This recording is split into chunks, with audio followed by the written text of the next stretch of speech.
अंधकार की छाया में दैत्य ने जाल बिछाया। निर्दोष आत्माओं को उसने बलि का मार्ग दिखाया।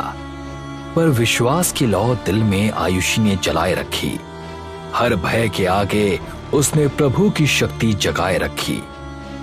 संगीता ने प्राण देकर सच्ची मित्रता निभाई। अधर्म की अग्नि में दैत्य की माया जलकर समाई। आस्था की ज्योति फिर मंदिर के द्वार जगमगाई और मैना बनकर मित्र की आत्मा फिर लौट आई।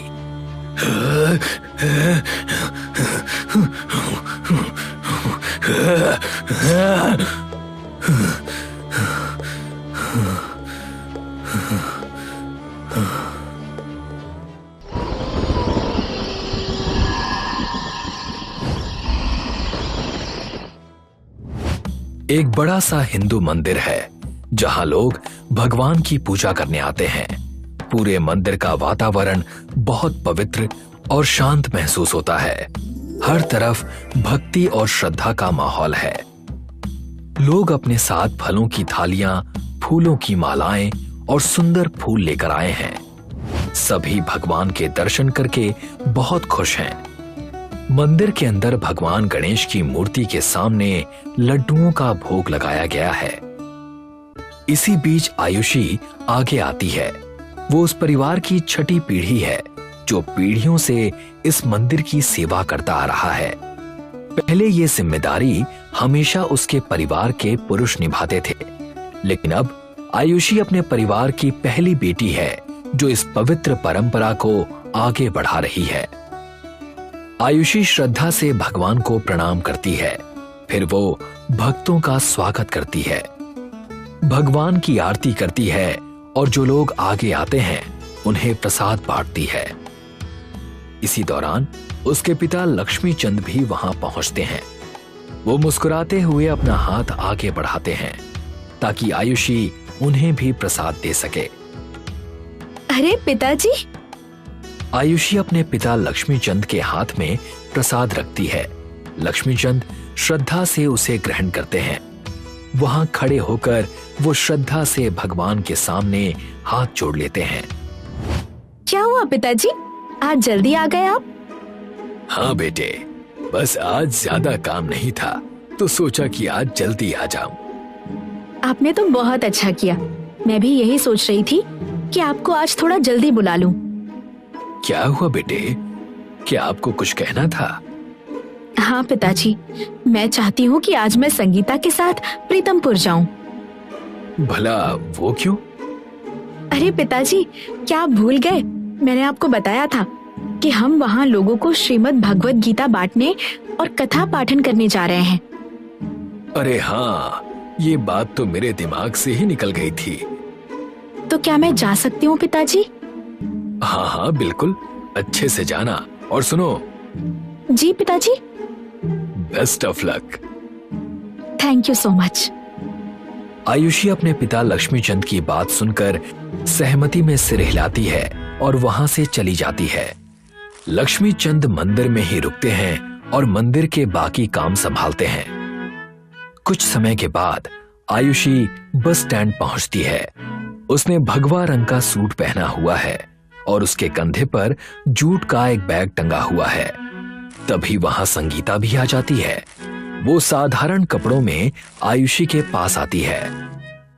कहाँ रह गई थी तुम? अरे क्या बताऊं, मुझे कोई रिक्शा नहीं मिल रही थी और भाई भी घर पर नहीं था। बड़ी मुश्किल से आई हूँ यहाँ। तुम और तुम्हारे बहाने। अरे नहीं नहीं, मैं सच कह रही हूँ। अच्छा वो सब छोड़ो, अब आगे का प्लान क्या है? प्लान क्या होगा, बस जो करने जा रहे हैं वही करेंगे, और क्या। तभी वहां बस आ जाती है। आयुषी और संगीता बस में चढ़ जाते हैं। थोड़ी ही देर में बस चल पड़ती है। बस के अंदर आयुषी और संगीता एक साथ सीट पर बैठी हैं। दोनों रास्ते भर आपस में बातें करते हुए सफर कर रही हैं। वैसे आयुषी, कमाल है यार। क्या हुआ? विश्वास नहीं होता, तुम शहर के इतने बड़े कॉलेज से पढ़ी हो, तुमने टॉप भी किया, पर वहां का चकाचौंध छोड़कर फिर भी यहाँ वापस आ गई। ऐसा क्यों? क्या पढ़ाई हमें ये सिखाती है कि अपने धर्म संस्कृति को भूलकर एक ऐसी जिंदगी अपनाओ जिसमें कोई मार्गदर्शन नहीं। तुम्हारी बातों में दम तो है। मैं जानती हूँ कि कुछ लोगों को वैसी जिंदगी भी पसंद होती है, और ये तो एक निजी पसंद है। ईश्वर प्रार्थना के मोहताज नहीं होते, वो बिना किसी स्वार्थ के सबको उनके कर्मों का फल देते हैं। संगीता सहमति में सिर हिलाती है। इसी बीच बस प्रीतमपुर पहुंच जाती है। अब शाम हो चुकी है। आयुषी और संगीता बस से उतरती हैं और गांव की ओर चलना शुरू कर देती हैं। कुछ देर बाद आयुषी और संगीता प्रीतमपुर की सड़कों पर चल रही होती हैं। गांव बिल्कुल शांत लगता है। घरों की लाइटें बंद हैं और आसपास कहीं भी लोगों की कोई हलचल नहीं दिखाई देती। यार आयुषी, क्या तुम्हें पक्का पता है कि हम सही रास्ते पर हैं? रात हो गई है, मैं भी समझ नहीं पा रही हूँ। शायद हम भटक गए हैं। अरे अरे, ऐसा मत बोलो, मुझे बहुत डर लगता है भूतों से। अरे तुम डरती क्यों हो? हमारे साथ ईश्वर हैं, वो हमें कुछ नहीं होने देंगे। संगीता उसकी ओर देखकर मुस्कुराती है। तभी अंधेरे में उन्हें सामने से एक आदमी उनकी ओर आता हुआ दिखाई देता है। अरे देखो, वहां कोई है। आयुषी भी उधर देखती है। अरे सुनिए भैया, सुनिए। वो आदमी अंधेरे से बाहर आता है। वो कोई और नहीं बल्कि आदित्य होता है। उसे देखते ही संगीता उसकी ओर दौड़ कर जाती है। आयुषी भी उसके पीछे पीछे चलती हुई वहां पहुंच जाती है। भैया, हमें ऋषि लक्ष्मण के घर जाना था, क्या आप हमें रास्ता बता सकते हैं? आदित्य शांत दिखाई देता है, लेकिन उसके चेहरे पर एक अजीब सी मुस्कान होती है। ऋषि लक्ष्मण, आप तो काफी दूर आ गई हैं। उनका घर तो पहाड़ की दूसरी तरफ है। क्या आप हमें रास्ता बता सकते हैं? जी, मैं बता तो बिल्कुल सकता हूं, पर ये रात का समय है, काफी कोहरा है और पहाड़ के रास्ते पर पहाड़ी जानवर भी होते हैं। ये तो प्रॉब्लम हो गई, अब हम क्या करें?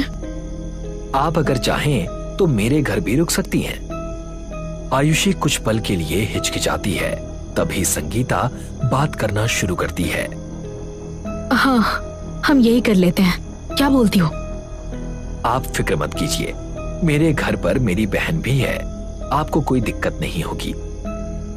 आयुषी कुछ देर सोचती है, फिर उसकी बात मान लेती है।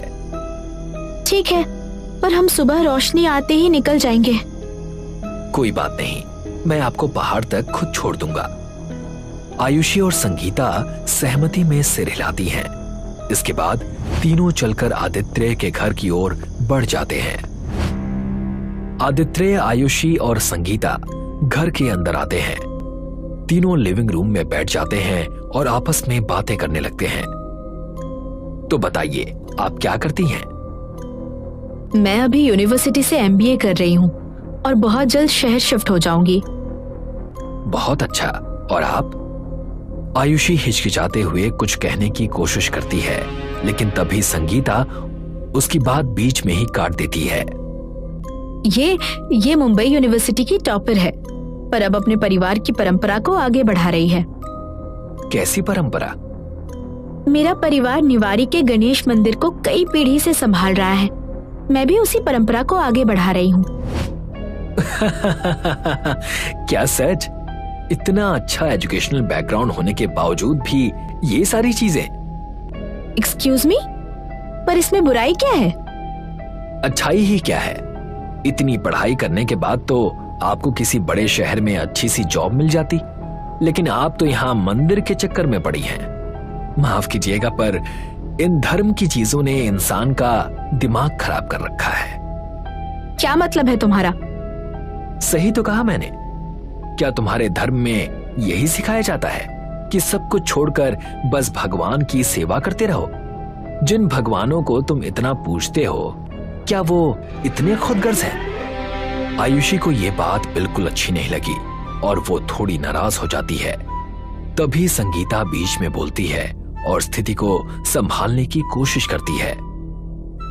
अरे आप दोनों क्यों बहस कर रहे हो? छोड़ो ना ये सब बातें। आयुषी उसकी ओर सख्त नजरों से देखती है। वैसे तुमने कहा था कि तुम्हारी बहन भी रहती है तुम्हारे साथ, उसे बुला लो, हमें थोड़ा अच्छा लगेगा। आदित्य उनकी आंखों में देखकर झुंझलाया हुआ सा लगता है, फिर सहमति में सिर हिला देता है। इसके बाद वो उठकर कमरे की ओर चला जाता है। तभी संगीता आयुषी की ओर मुड़कर उसे देखने लगती है। क्या हो गया है तुम्हें? क्यों बहस कर रही हो इससे? तुम नहीं देख रही कि वो क्या कह रहा है? अरे जाने दो ना, तुमने ही तो कहा था ना, सबकी अपनी अपनी पसंद होती है। होती है, पर इसका मतलब ये नहीं कि हम दूसरों के धर्म को नीचा दिखाएं। मैं समझती हूँ, पर थोड़ी देर बाद आदित्य वापस आ जाता है। उसे देखते ही आयुषी और संगीता उसकी ओर मुड़कर देखने लगती हैं। क्या हुआ? तुम्हारी बहन कहाँ है? वो भी सोई है, काफी गहरी नींद में है वो, इसीलिए जगाया नहीं। अच्छा, कोई बात नहीं। वैसे आप क्या करते हो? मेरा काम भी बिल्कुल आयुषी की तरह ही होता है, बस मैं धर्म नहीं सच्चाई के बारे में लोगों को बताता हूँ। क्या तुम ये कहना चाहते हो कि धर्म सच्चाई नहीं है? मैं नहीं मानता। क्यों? आखिर उस धर्म ने किया क्या है हमारे लिए? उसने हमें विश्वास दिया है, एक अच्छी और सरल जिंदगी का सार दिया है। धर्म ये नहीं कहता कि वो सारी चीजें हमारे लिए करेगा, वो हमें एक सरल जिंदगी का नियम सिखाता है। पता है, मैं हमेशा से एक नास्तिक रहा हूँ। मैं चाहता जरूर हूँ कि मैं भी किसी धर्म को पूजूं, लेकिन मुझे उन पर भरोसा नहीं हो पा रहा। क्या तुम धर्म को लेकर मेरे सवालों का जवाब दे सकती हो? हो सकता है शायद मैं समझ पाऊं कि असली धर्म क्या है। पूछो। आदित्य बात करते हुए उनके चारों ओर टहलने लगता है। पहला सवाल यह है कि क्या स्वर्ग सच में होता है? हाँ, स्वर्ग होता है, जहाँ हमें मृत्यु के बाद हमारे अच्छे कर्म का फल मिलता है और अगला जन्म एक अच्छा इंसान या पशु की तरह होता है। मुझे तो अगले जन्म में एक प्यारी सी चिड़िया बनना है। मेरी माँ को काफी पसंद है, मैं चिड़िया बनकर उनके पास जाऊंगी। आयुषी मुस्कुराती है। गलत। अगर स्वर्ग होता है तो किसने देखा है? स्वर्ग एक ऐसी चीज है जो मोक्ष की प्राप्ति पर ही मिलती है, उसे हमने कभी नहीं देखा, पर हमारे ग्रंथों में इन चीजों का विवरण है। आदित्य हल्की मुस्कान देता है। क्या तुम सिर्फ लिखी पढ़ी बातों पर विश्वास करती हो?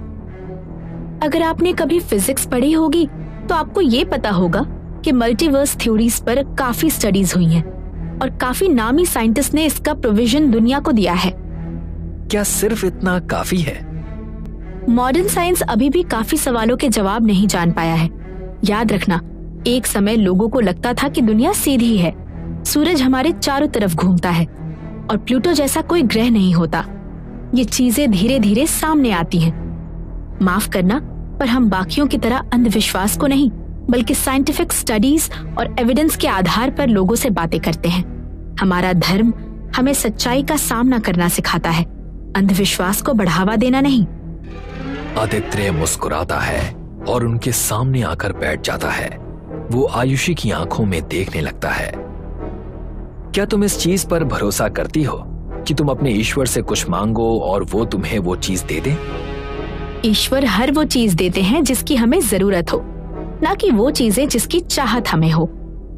पता है मुझे क्या लगता है कि तुम्हें भी उस धर्म को मानना चाहिए जिसे मैं मानता हूँ। क्या मतलब? आदित्य उठकर थोड़ा दूर जाकर खड़ा हो जाता है। उसके पीछे से काली रोशनी जैसे एक अजीब सी चमक दिखाई देने लगती है। ये देखकर आयुषी और संगीता चौंक जाती हैं। आदित्य धीरे धीरे कुछ मंत्र बुदबुदाने लगता है। अब वो उनकी ओर देखता है तो आयुषी और संगीता देखती हैं कि उसकी आंखें पूरी तरह काली हो गई हैं और उसके चेहरे पर नीली नसें उभर आई हैं। अब उसका रूप डरावना और शैतानी होता जा रहा है। तुम कमजोरों की यही खासियत है कि तुम लोगों की बातों में यूं ही आ जाते हो। कौन हो तुम? आदित्य, दैत्य, दैत्य। ये सब देखकर आयुषी और संगीता बुरी तरह चौंक जाती हैं। वो घबरा कर उठती हैं और वहां से भागने की कोशिश करती हैं, लेकिन तभी उन्हें महसूस होता है कि उनके पैर जैसे वहीं रुक गए हैं। वो चाह कर भी आगे नहीं बढ़ पा रही हैं। क्या करना चाहते हो तुम? वो तेजी से उनकी ओर बढ़ता है। ये देखकर आयुषी और संगीता डर के मारे चीख उठती हैं।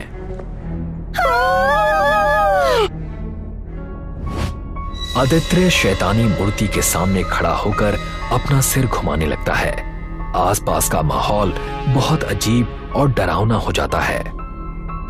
वहां रखी 3 कुर्सियों में से तीसरी कुर्सी पर जो व्यक्ति बैठा है वो और कोई नहीं बल्कि आयुषी है। उसके साथ पहले से बैठे हुए वो दोनों लोग भी वहीं मौजूद हैं। हे अंधकार के स्वामी, हे नर्क के अधिपति, हे महान दैत्यराज, मैं आदित्य आज आपके सामने 3 पवित्र आत्माओं का बलिदान लेकर आया हूं। आज इनका पवित्र खून आपके चरणों में समर्पित है। इनका खून सदियों से इंसान झूठे प्रकाश की पूजा करता आया है, लेकिन आज ये प्रकाश अंधकार में समा जाएगा। हे दैत्यराज, इन तीनों के रक्त को स्वीकार कीजिए और मुझे अपनी शक्ति का वरदान दीजिए। मुझे अपना दूत बनाइए ताकि मैं इस दुनिया में आपका राज स्थापित कर सकूं। आज से ये दुनिया प्रकाश की नहीं बल्कि अंधकार की होगी और उस अंधकार का स्वामी मैं होऊंगा। आइए दैत्यराज, आइए दैत्यराज, आइए आइए। इसके बाद वो आयुषी के पास आता है। आयुषी की आंखें धीरे धीरे खुलती हैं। उसके चेहरे पर डर साफ दिखाई देता है। मैं इस दुनिया से उस धर्म को मिटा दूंगा जो सिर्फ लोगों से मांगता है। मैं लोगों को वो जीवन दूंगा जो वो चाहते हैं। इस दुनिया में सिर्फ एक धर्म रहेगा, अधिकार, और तुम्हारी दोस्त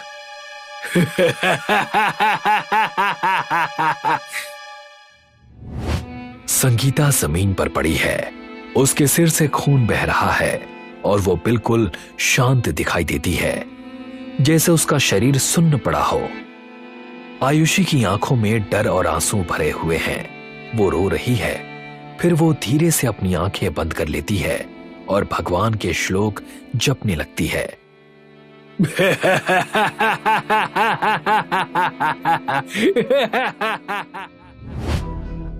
आयुषी लगातार मंत्र जपती रहती है। उसके माथे से पसीना टपक रहा है। उधर आदित्य उसकी इस हालत को देखकर हंसने लगता है। वो नहीं आएगा, कोई नहीं आएगा, वो तुम्हें नहीं बचा सकता। आदित्य आयुषी की ओर देखता है और जैसे ही वो उसका गला पकड़ने के लिए हाथ उठाता है, तभी किसी ने पीछे से लकड़ी की छड़ी से उसके सिर पर जोर से वार कर दिया। वो घुटनों के बल गिर जाता है और इधर उधर देखने लगता है। तभी पता चलता है कि वो कोई और नहीं बल्कि संगीता है। उसके पैर कांप रहे हैं। वो बहुत कमजोर लग रही है, जैसे उसने अपनी आखिरी ताकत जुटाकर अपनी दोस्त को बचाने की कोशिश की हो। आदित्य गुस्से से भर उठता है और तेजी से संगीता की ओर बढ़ता है। आयुषी ये सब देखकर डर के मारे अपनी आंखें बंद कर लेती है। थोड़ी ही देर बाद वो खुद को संभालती है और किसी तरह अपने बंधन से छूट जाती है। वो तुरंत भागकर शैतानी मूर्ति के पास जाती है, उसे उठाती है और पास चल रहे हवन कुंड में फेंक देती है। ये देखकर आदित्य पीछे मुड़ता है। उसकी सारी तैयारी और चढ़ावा एक पल में नष्ट हो जाता है। गुस्से में वो फिर आयुषी की ओर बढ़ने लगता है, लेकिन अचानक उसके शरीर में फिर से दौरे पड़ने लगते हैं। वो जमीन पर गिर जाता है और उसका शरीर बुरी तरह कांपने लगता है। आयुषी उसके इस हाल को समझ नहीं पाती, लेकिन वो समय बर्बाद नहीं करती। पास में रखा केरोसिन का डिब्बा उठाकर वो घर के अंदर बाहर हर जगह तेल फैलाती हुई बाहर की ओर दौड़ती है और घर के नीचे भी केरोसिन डाल देती है। इसके बाद वो घर के बाहर गेट के पास आकर खड़ी हो जाती है। वो एक तिली जलाती है और उसे अंदर फेंक देती है। केरोसिन तुरंत आग पकड़ लेता है और देखते ही देखते पूरा घर आग की लपटों में घिर जाता है। परित्राणाय साधूनाम विनाशाय च दुष्कृताम धर्म संस्थापनार्थाय संभवामि युगे युगे। आयुषी वहीं खड़ी रह जाती है। उसकी आंखों में आंसू भरे होते हैं। अपनी सबसे अच्छी दोस्त को खो देने का दर्द उसके चेहरे पर साफ दिखाई देता है। 1 साल बाद आयुषी भगवा कपड़ों में मंदिर की ओर चल रही होती है। तभी एक सुंदर सफेद मैना उड़कर आती है और उसके कंधे पर बैठ जाती है। आयुषी उस मैना को देखती है और उसे उस रात संगीता की कही हुई बात याद आ जाती है। आयुषी तुरंत समझ जाती है कि ये कौन है। वो प्यार से उसके सिर पर हाथ फेरती है और फिर आगे चलने लगती है। उसके मन में भगवान पर विश्वास पहले से भी मजबूत बना रहता है। और यहीं इस कहानी का अंत हो जाता है।